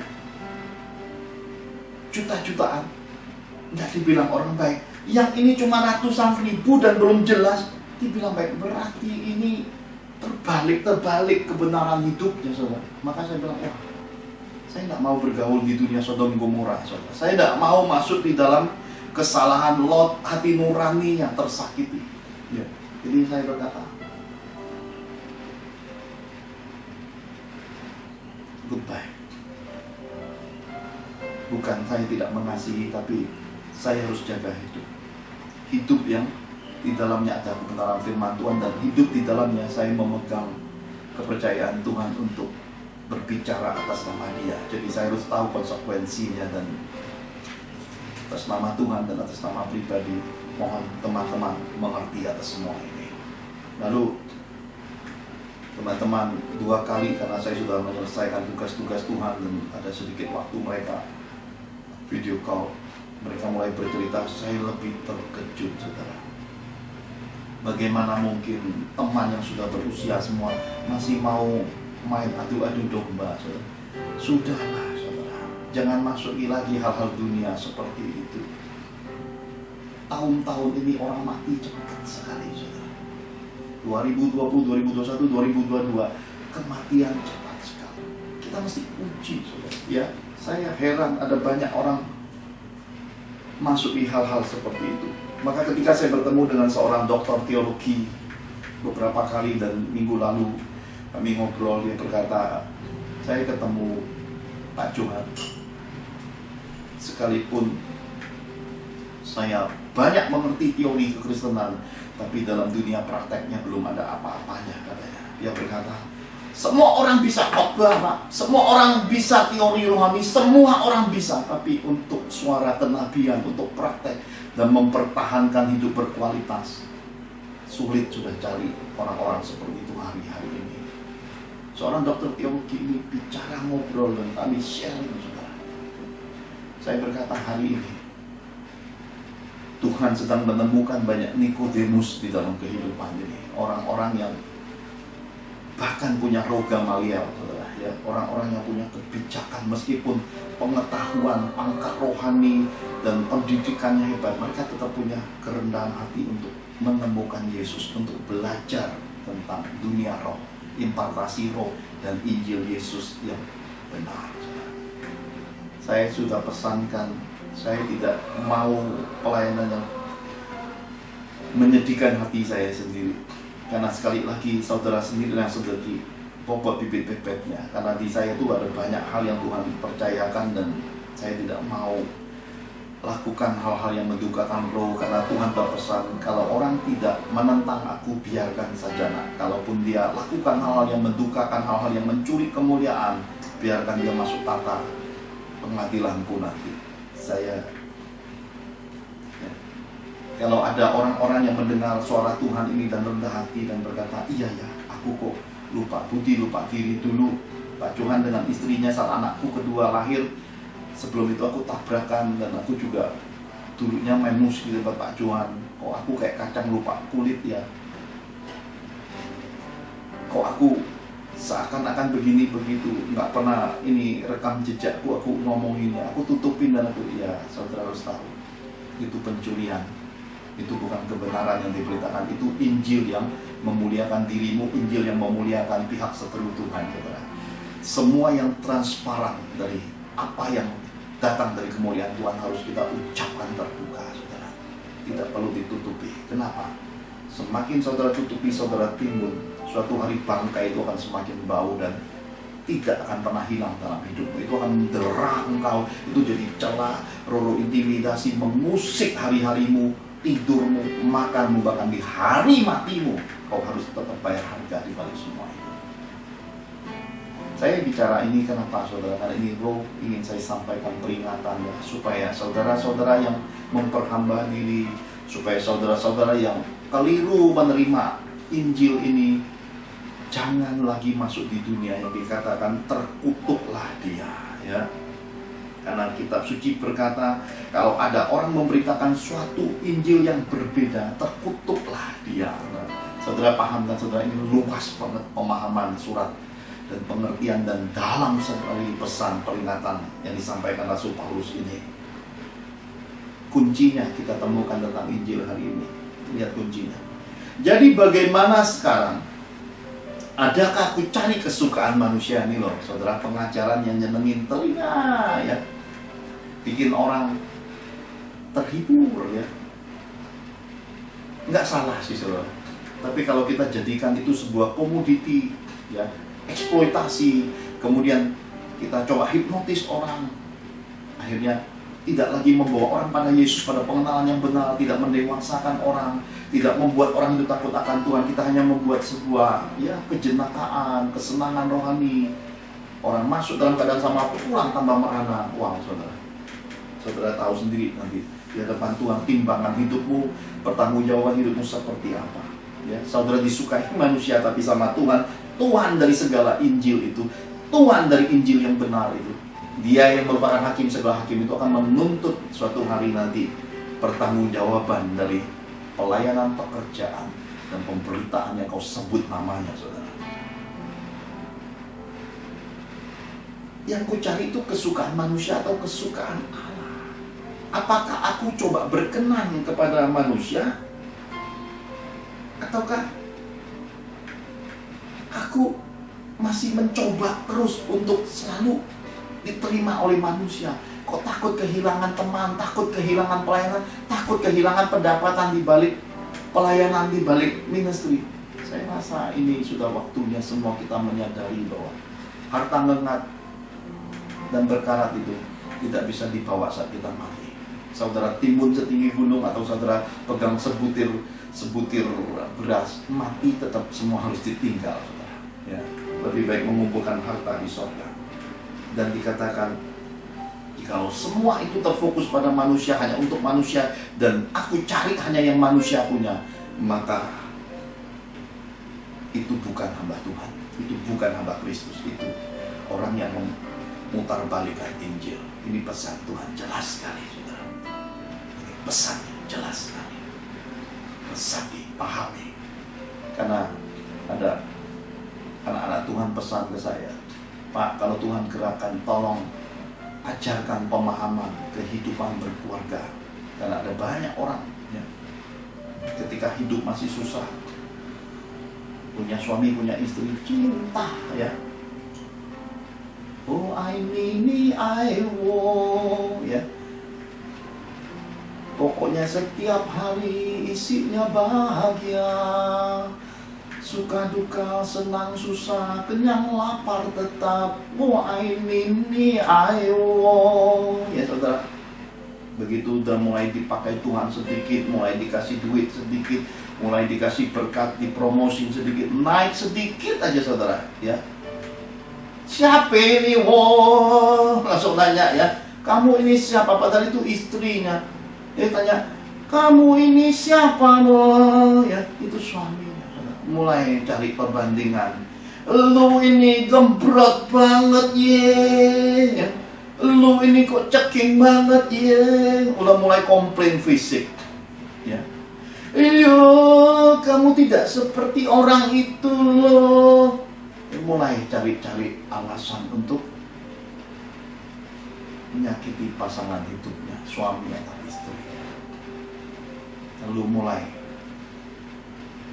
iblis mulai tawarkan, ini lebih manis loh ya. Wanita-wanita lidah ular mulai bicara, padahal bicaranya normal, tapi dia merasa menjilat-jilat saudara ya. Dan mulai melihat fisik, wah yang ini cekci, yang ini kok istriku embrot ya. Saudara lupa, dulu waktu pacaran saudara sudah punya prinsip, satu piring tahu gejrot, meskipun mataku miring, tetap kamu gembrot dan tetap ku cinta sampai mati. Lupa ya prinsip itu ya. Miring-miring, gembrot-gembrot, itu pilihanmu sendiri di hadapan Tuhan, itu jodohmu. Tapi sekarang kok lain, berubah selera. Saudara tidak kuat menanggung, memikul berkat Tuhan. Makanya saudara bergeser dari kasih mula-mula, bergeser dari tapal batas iman Injil Yesus yang murni. Berhenti. Sesaat lagi saudara akan jatuh, dan ketika jatuh, iblis menuai hidupmu. Hancurnya saudara, berkeping-keping dan gak akan ada sisanya. Berhenti ya. Maka saya berkata, orang yang bergaul dengan orang bijaksana, hidupnya bijaksana. Orang bergaul dengan orang bebal, hidupnya malang. Karena itu Tuhan pesan saya, engkau sudah memilih anakmu. Saya berkata, aku memilih firman-Mu, aku memilih kasih-Mu Yesus, aku memilih lebih baik sendiri daripada nanti masa depannya malang karena melihat banyak hal yang mendukakan rohmu. Oh, pamer foto terbuka begitu, omongan-omongan tidak sopan, tidak ada norma etika. Aku enggak ya. Maka anak bungsu saya berkata, apa? Aku tidak ladenin lagi orang-orang. Saya berkata, benar nak, pandang masa depan, pandang Yesusmu, jalan terus. Terkadang dalam hidup terpaksa kita harus meninggalkan orang-orang yang memang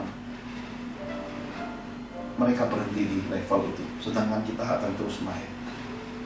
Terpaksa, saudara. Bukan suatu kesenangan untuk melepaskan dan meninggalkan, tapi inilah hidup. Inilah realitanya, bahwa di dalam kehidupan ini terkadang Tuhan membuat pemisahan.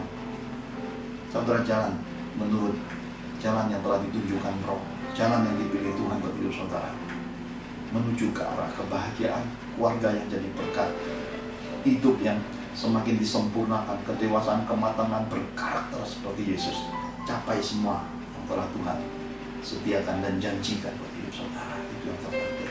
Nah, saudara, setelah kita tahu bahwa Injil Yesus itu seperti apa, sekarang kita masuki pesan yang sudah disampaikan tadi dengan jelas di dalam 1 Korintus 15 tadi.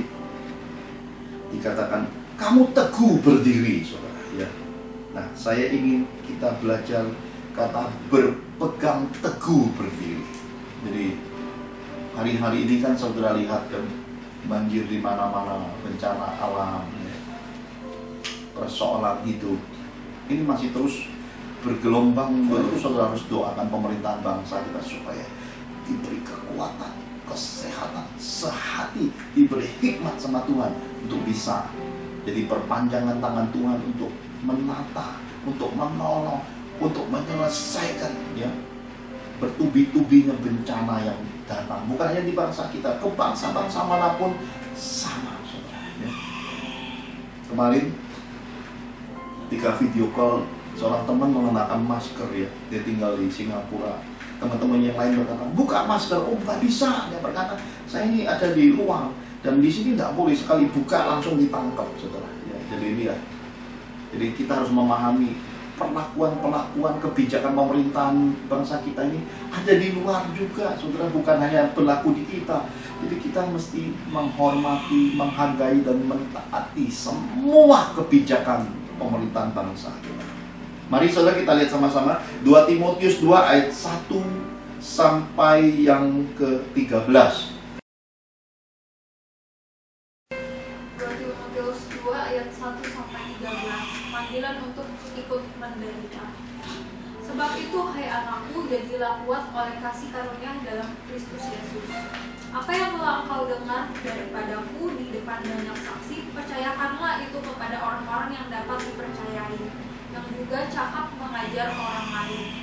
Ikutlah menderita sebagai seorang prajurit yang baik dari Kristus Yesus. Seorang prajurit yang sedang berjuang tidak memusingkan dirinya dengan soal-soal penghidupannya, supaya dengan demikian ia berkenan kepada komandannya. Seorang olahragawan hanya dapat memperoleh mahkota sebagai juara apabila ia bertanding menurut peraturan-peraturan olahraga.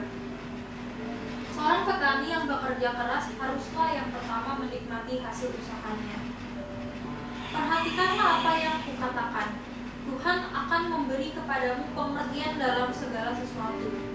Ingatlah ini, Yesus Kristus yang telah bangkit dari antara orang mati, yang telah dilahirkan sebagai keturunan Daud, itulah yang kuberitakan dalam Injilku. Karena pemberitaan Injil inilah aku menderita, malah dibelenggu seperti seorang penjahat. Tetapi firman Tuhan tidak terbelenggu. Karena itu aku sabar menanggung semuanya itu bagi orang-orang pilihan Allah, supaya mereka juga mendapat keselamatan dalam Kristus Yesus dengan kemuliaan yang kekal. Benarlah perkataan ini, jika kita mati dengan Dia, kita pun akan hidup dengan Dia. Jika kita bertekun, kita pun akan ikut memerintah dengan Dia. Jika kita menyangkal Dia, Dia pun akan menyangkal kita. Jika kita tidak setia, Dia tetap setia, karena Dia tidak dapat menyangkal dirinya. Amin. Saudara terkasih, lihat, berpegang teguh berdiri, ternyata kita ini hidup nggak bisa sendiri ya. Kitab suci berkata, jadilah kuat oleh kasih karunia dalam Kristus Yesus. Ada mentor rohani, ada teladan hidup, saudara. Dikatakan, apa yang telah engkau dengar daripadaku di depan banyak saksi. Jadi bukan sesuatu yang sembunyi-sembunyi, sesuatu yang palsu, klise, munafik, bukan. Tapi sesuatu yang terbuka, transparan. Sesuatu yang apa adanya, saudaraku. Dikatakan orang-orang yang dapat dipercayai. Nah, ini yang kita perlu dalam kehidupan ini, saudara. Harus dikelilingi orang-orang yang dapat dipercaya. Kalau enggak, saudara akan mendengar banyak nasihat, masukan, omongan-omongan yang pada akhirnya saudara bingung bagaimana harus ambil keputusan dalam hidup. Saudara akan tidak lagi bisa menemukan ketenangan karena yang ini ngomong A, yang itu ngomong B, ini ngomong C. Akhirnya kesimpang siuran. Hidupmu di persimpangan keraguan. Semua yang ragu-ragu itu bisa jadi dosa, saudara. Apalagi kalau sampai mendua hati, nanti nggak tenang, tidur nggak enak, makan nggak enak. Semua hal kehilangan keindahan dalam hidup. Berhenti. Lalu saya bertanya kepada Tuhan juga, bagaimanakah menemukan orang-orang yang dapat dipercaya ini? Bagaimanakah bisa memiliki relasi, hubungan pertemanan, hubungan persahabatan, pertalian roh, komunitas, dan juga saudara keluarga di dalam Tuhan yang dapat dipercayai ini Tuhan. Bagaimanakah semua yang kau bentangkan dalam firman ini, berikan pemahamannya supaya kami bisa menangkap. Nah, Tuhan membagikan beberapa hal ini, saudara. Yang pertama digambarkan prajurit. Kita mesti bisa berelasi dengan orang-orang yang memiliki gambaran seorang prajurit. Prajurit itu ciri khasnya apa? Yang pertama, disiplin. Ya. Kemarin saya sudah cerita tadi ya soal yang saya dengar kesaksian seorang dokter teologi yang tadi hubungan dengan guru agamanya, seorang pria Ambon tinggi besar itu. Lalu dia bertemu di universitas dengan teman-teman rohani, dikatakan, ayo kita saat teduh. Nah, kata saat teduh aja dia bingung apa di dalam kesaksiannya. Kemudian dikatakan besok ya jam 5. Jam berapa? Jam 5. Oh, jam 5 ya? Ya deh katanya ya, karena sungkan segen. Di mana di sini? Dia pacu motornya, saudara, bangun jam 5 datang. Selesai. Begitu selesai, sampai ketemu besok. Hah? Besok lagi jam 5. Terkadang dalam hidup, untuk mencapai disiplin, roh mengerjakan hal-hal yang sedikit memaksa hidup kita, untuk mengubah pola hidup, untuk mengubah area-area kebiasaan buruk, untuk mengubah manusia lama kita. Jadi kadang setengah mati. Itulah kenapa Yesus berkata, siapa yang mau ikut aku harus pikul salib, sangkal diri setiap hari. Ya.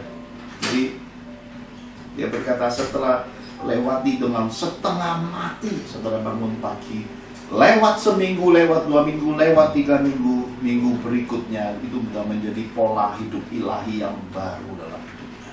Jadi kita perlu orang-orang yang cinta Tuhan, orang-orang yang punya jam doa, orang-orang yang keluarganya jadi berkat, yang kita meskipun tidak dekat, kita bisa menyoroti keluarganya, kehidupan sehari-harinya, tatanan hidup berkeluarganya, dan apa yang ada di dalamnya. Karena seringkali kita ketemu di dalam kekristenan ini manusia Superman sama Wonder Woman, ya, yang luar biasa di dalam pekabarannya, di dalam pelayanannya. Kita tertipu, dan ketika suatu masalah pencobaan dan ketika Tuhan membentangkan penghakiman, ada banyak orang kepahitan. Wah, ternyata kita ikut yang mereka punya puluhan tahun sia-sia ya. Ternyata kehidupannya bejat ya.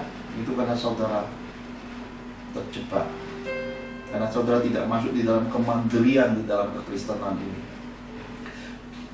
Itu yang saya tadi bagikan di awal. Uji bobot bibit bebetnya, lihat seberapa Tuhan menyatakan penyertaannya dan pembuktian bahwa hidup itu berkualitas di dalam kehidupan mentor-mentor rohani. Akhir hidup para pemimpin rohani perlu saudara lihat. Kenapa? Karena ini Tuhan pesankan lewat kedisiplinan ini, saudara. Para prajurit tidak memusingkan dirinya. Artinya apa? Mereka fokus untuk amanat agung. Mereka fokus untuk Tuhannya. Mereka tidak cari untuk dianya, saudara. Ya, ya tuh, Pak Johan tuh kalau khotbah bajunya itu aja. Saudara lihat isi hati Tuhan atau lihat bajunya Pak Johan, saudara. Ya. Kalau mau cari baju bagus, ya, mau cari model yang bagus, ya nginduk aja sama artis. Dan artis memang jualannya bagus-bagus, saudara ya. Kalau nggak ganteng cantik pasti jelek banget, itu artis. Ya. Cari aja yang begitu. Tapi kalau saudara cari Tuhan, saudara mesti mencari manusia roh Kristus di dalamnya, saudara ya. Ini semua ini kan ketinggalan waktu rapture, maka digambarkan film-film ini kan ketinggalan, saudara. Mau harganya 50 juta, kayak mau 500.000 atau 5.000 rupiah, nanti ketinggalan. Dan ini kan juga sementara waktu, kan juga akan lapuk dan akan terbuang, ya. Gak percaya, lihat bangsa Israel 40 tahun kasut, bajunya tidak rusak, begitu mati ikut dikuburkan kok bajunya, saudara. Nggak kebawa naik ke surga kok, saudara ya. Jadi pahami, pemahaman lahiriah seperti ini jangan membuat saudara terbelenggu ya. Capai manusia roh, capai pemahaman roh, pengajaran roh ya. Terkadang segala sesuatu itu masih nampak dua sisi, teori dan prakteknya ya, luar dan dalamnya, pribadinya dan keluarganya, keberadaannya, cara mengelola keuangannya, dan pertanggungjawabannya semua harus transparan dan terbuka. Dengan demikian kita tidak terjebak lagi dengan berbagai kemunafikan, kepalsuan, kamuflase, dan berbagai hal-hal yang mendukakan di dalam kekristenan ini, saudara. Prajurit berkomitmen. Ya. Kalau seseorang yang mengabarkan Injil, seseorang yang bicara atas nama Tuhan tapi hidupnya tidak berkomitmen, itu sudah selesai. Ya. Karena itu saya berkata di dalam kehidupan ini, terkadang saya menilai segala sesuatu dari mana? Dari apa yang dia ucapkan, dia kerjakan atau tidak. Ya. Bahkan baru-baru ini ketika terjadi ribut urunan kedukaan itu, saya suruh satu orang teman minta tolong dia menyelidiki benar nggak mereka mentransfer secara pribadi. Saya bukan mau lihat nominal besar angkanya, saya mau lihat berkomitmen atau palsu. Ya, dan apa? Karena dalam hidup ini kita hanya memetakan manakah yang ada bagian di dalam hidup kita, manakah yang kita nggak mau terlalu dekat, manakah yang kita anggap sudah nggak bagian hidup kita, supaya kita paham bahwa dalam hidup ini kita sudah lebih dulu dipilih Tuhan Yesus. Kita juga harus belajar untuk memilih, dan ketika kita dipisahkan dari dunia ini, kita juga harus belajar memisahkan diri kita dari hal-hal yang mendukakan roh, melanggar firman Tuhan, hal-hal yang tidak sesuai dengan kehendak Tuhan dalam hidup. Ya. Sesudah kita melihat bagian prajurit, kita melihat bagian olahragawan. Ya. Olahragawan itu berlatih, saudara. Ya. Latihan, sekolah, ya. Terus sekolah, terus belajar, terus berlatih. Ya. Saya khawatir ada banyak sekali hal-hal yang mulai menjadi bagian-bagian yang disebut ketidakmurnian, karena kutip sana kutip sini lalu rekam masuk medsos, dan banyak orang terhipnotis padahal itu isinya ngutip, sedangkan jam doanya nggak ada, jam baca firmannya nggak ada, hidupnya tidak jadi pelaku firman tapi telah menjadi superman, superwoman, wonder woman-nya dalam kekristenan. Hati-hati saudaraku ya, hal-hal seperti ini kalau saudara terbius, nanti saudara lihat aja saudara ya, cara berpakaiannya jadi terbalik. Yang di dalam saudara pakai di luar, saudara bangga lagi ya saudara ya. Hati-hati ya saudara ya. Kemudian dikatakan olahragawan itu selalu prioritasnya mencapai kualitas ya. Dia tidak mau hanya biasa ya. Dia menghabiskan waktunya untuk melatih kualitas dirinya saudara ya. Berdoa, puasa ya. Taati Tuhan, jadi berkat. Memilih, tidak curi kesempatan yang bukan hak miliknya, tidak gampangan saudara ya, tidak mematoki Tuhan dengan cara tarifku segini loh. Nggak salah pasang tarif ya saudara ya, silakan aja, selama orang mau bayar biarin, selama Tuhan tidak keberatan lanjut saudara. Tapi kalau firman sudah masuk hidupmu, berhenti saat itu, karena nanti saudara akan masuk tata pengadilan Yesus. Apa yang kamu terima cuma-cuma, kamu harus beri cuma-cuma, tapi karena kamu pasang tarif, nanti saudara ya, saudara akan terima bagian gehasi dalam hidup. Saya sampai hari ini selama 23 tahun lebih, saya belum pernah menerima uang persembahan orang sakit.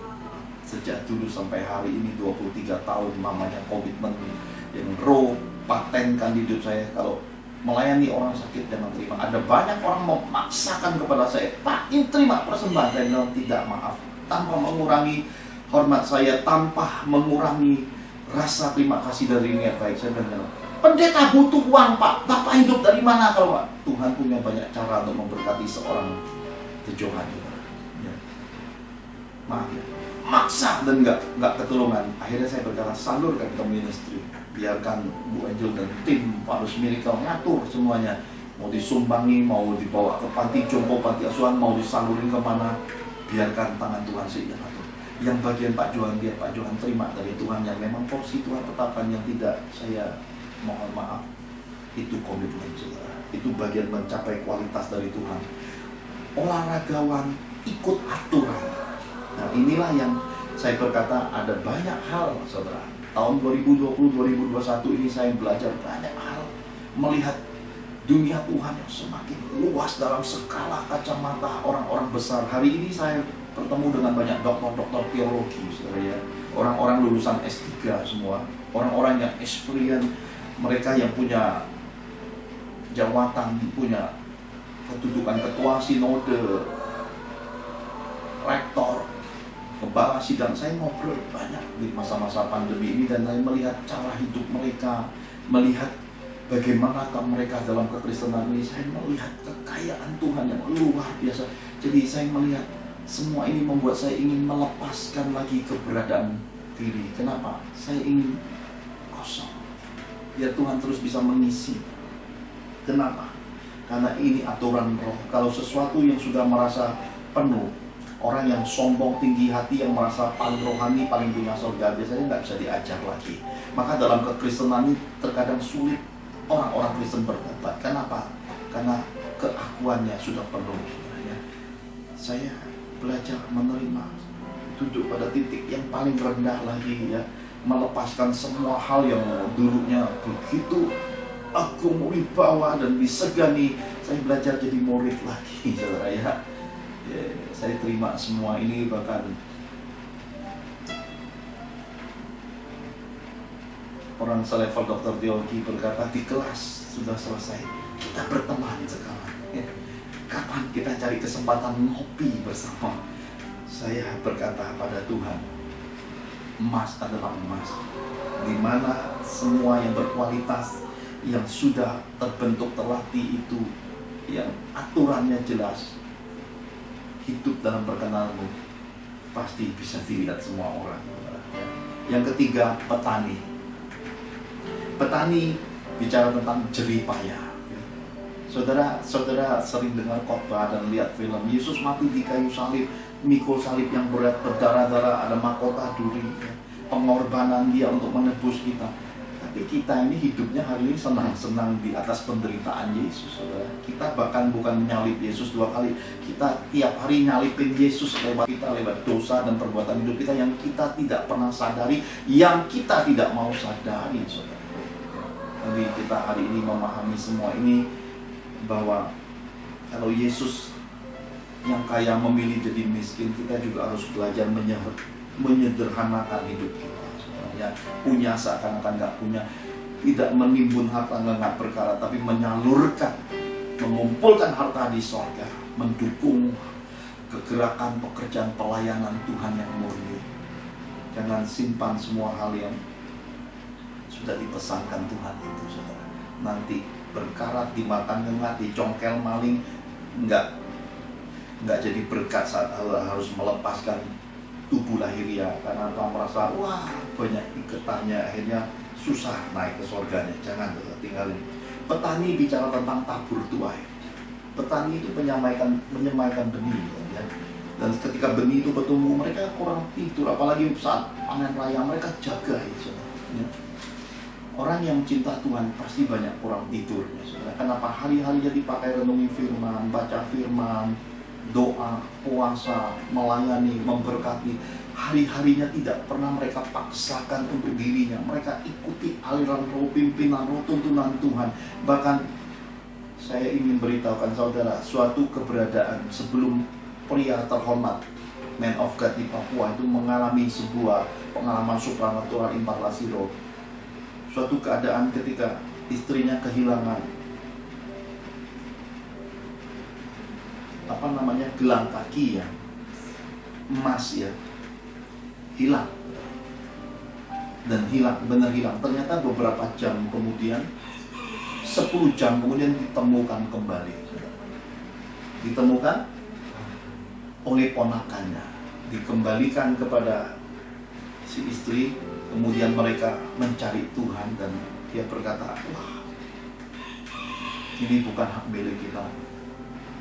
Mereka dapat suara Tuhan. Lalu dia berkata, aku semaikan di ladang Tuhan, dijadikan uang. Saat itu, saudara, ya, saya mengalami suatu kesulitan sekali. Saya butuh mobilitas, satu laptop sederhana, dia semaikan, dan kemudian Bu Angel tangkap itu, ini Tuhan punya. Dia semaikan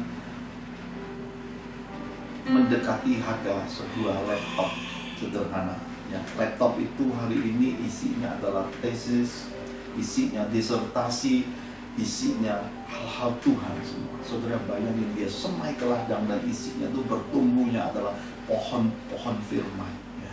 Benih-benih firman bertumbuh, dan hari ini dia mulai menuai. Hari ini hitungan bulan, saudara, ya. Tidak sia-sia taburannya. Dan saya melihat bagaimana kita mengelola kepercayaan umat Tuhan ini terpenting di dalam pelayanan. Tidak gunanya memperkaya diri, menggemukkan diri, bikin diri sendiri, akhirnya merasa segala kepunyaan, akhirnya semuanya nggak manfaat, ya. Bagi saya melihat generasi anak cucu hidup berkenan kepada Tuhan itu lebih penting. Hidup menyelesaikan tugas panggilan Tuhan itu yang utama dalam kehidupan, saudara. Dikatakan petani menghasilkan yang terbaik. Tidak ada petani mau panennya itu panen biasa, maunya panen raya. The harvest, abundant harvest, ya, yang melimpah-limpah panenannya, tuaiannya, bukan untuk dirinya petani. Karena kalau dia untuk dirinya mungkin dia akan ikuti, yang bagus biar sepetak untuk kita makan, yang kurang bagus itu enggak. Mereka selalu capai yang terbaik, tidak peduli siapa yang menikmati hasil panennya, tidak peduli siapa yang menerima taburannya, siapa yang mengambil bagian-bagian di balik kemuliaan, di balik jeripaya keringatnya itu. Anak-anak Tuhan harus punya hati seperti itu. Saya dititipi permata-permata, saya sudah semaikan kemana-mana, sisa 1-2 potong oleh Roh, saya minta izin diberi. Padahal ini sudah dikasih ke saya, tapi oleh karena etika, kejujuran, transparansi, dan saya selalu pegang hal-hal yang seperti itu yang disebut pertanggungjawaban, saya minta izin diberi seperti itu. Bahkan saya sempat membagikan sebuah cincin kepada seorang dokter teologi. Dia berkata, Pastor Johan, saya terkejut. Kenapa, Pak? Bapak lihat, saya ini beberapa hari ini, bahkan semalam ini lihat nih, Pak, saya lagi lihat-lihat, kok mahal ya, pengen punya batu cincin gini. Kok bisa Bapak kasih yang begini berkualitas? Dititipi ke Pak Johan, disemaikan ke orang-orang yang Tuhan pilih. Ini kembalian berkatnya pasti luar biasa, ya. Apa yang kamu tabur, itu yang kamu tuai. Dan apa yang datang dari kehendak Tuhan yang kita kerjakan dengan senang hati, kita taati pimpinan Roh-Nya, hal-hal yang ajaib, supernatural, hal yang luar biasa akan datang dalam hidup. Percaya, saudara, ya. Dan perjalanan-perjalanan kekristenan ini sebagai bagian akhir dari impartasi Roh Kudus dan Injil Yesus yang benar ini, saya ingin sampaikan sebuah pesan penting. Pegang firman Tuhan, hidup di dalam kebenaran firman Tuhan, jadi pelaku firman, alami firman, saksikan kebenaran firman, dan akhiri hidup di dalam firman Tuhan. Mari kita berdoa.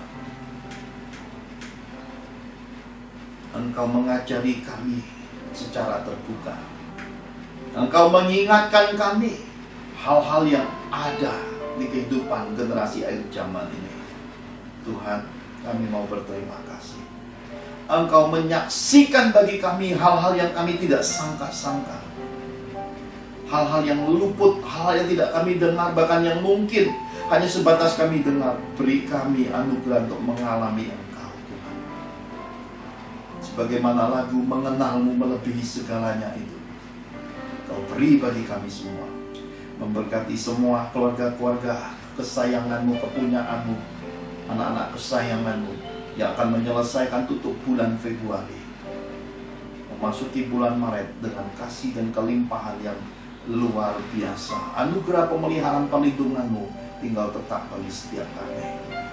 Apa yang kami semaikan itu datang daripadamu, dan apa yang kami tuai itu juga kembali untuk kemuliaan bagi nama-Mu. Terima kasih Tuhan. Dan kami angkat kedua tangan kami menerima doa-doa dan berkat-berkat Bapak Surgawi lewat hamba-Mu, Pastor William Sera. Saudara-saudara terkasih dalam Tuhan, hari ini kita mempelajari bagian terakhir dari serial keajaiban-keajaiban Tuhan, yaitu impartasi Roh dan Injil Yesus yang benar. Hal rohani yang kita terima dan yakini akan mempengaruhi hidup kita, keluarga kita, dan masa depan kita. Kiranya kita tidak salah memilih mentor-mentor rohani dan dikaruniakan mengaruniakan Tuhan kepekaan untuk membeda-bedakan roh, bisa memahami kehendak Tuhan dengan tepat, hidup menyenangkan hati Tuhan. Ketika Tuhan membuat pemisahan akhir zaman terjadi, maka kita dan keluarga kita tergolong sebagai milik kepunyaan Tuhan yang telah dipilih, dilindungi, dipelihara, dan diberkatinya secara khusus. Hidup kita jadi kesaksian dan teladan Injil yang terbukti dan terpuji bagi kebersamaan, kebesaran nama Yesus dan memberkati banyak orang. Oleh kemurahan Tuhan Yesus, kita diberkati, kita dipromosi, kebenaran Tuhan atas perkara hidup kita terbuka dan nyata kemenangannya. Lumbung-lumbung, gudang-gudang, dan seluruh kejadian hidup kita di muka bumi ini diisi Tuhan penuh dengan melimpah ruah. Para malaikatnya berkemah mengitari kediaman kita, keluarga hidup bahagia dan selalu dilindungi Tuhan. Dalam nama Tuhan Yesus, terbukalah tingkap-tingkap langit, semua taburan benih dan ketaatan hidup kita beroleh kegenapan firman-Nya. Kita menabur dan menuai, kita dipeliharanya, kita diberkatinya, kita disertainya, kita dibelanya. Maka tercurahlah berkat Bapa Surgawi, engkau akan terus naik dan tidak menjadi turun. Engkau akan menjadi kepala dan bukan ekor. Adonanmu, lumbung-lumbungmu, rekening bank dan kas keuanganmu diisi Tuhan penuh. Berkat bangsa-bangsa pun masuk dalam kapasitas hidupmu. Diberkatilah keluargamu, diberkatilah karir bisnismu, diberkatilah studimu, diberkatilah pelayananmu dalam anugerah Tuhan Yesus. Maka engkau beserta keluargamu akan menerima kasih karunia, kesehatan, keberuntungan, berkat 5 roti 2 ikan, berlipat kali gandaan berkat, jawaban doa, berkat terobosan ekonomi, dan mujizat-mujizatnya yang ajaib. Dalam Roh Kudus, maka engkau beserta keluargamu termaterai hidup di bumi seperti di surga. Kita terima berkat-berkat surgawi ini dalam nama Tuhan Yesus. Sama-sama kita katakan Amin. Tuhan Yesus memberkati.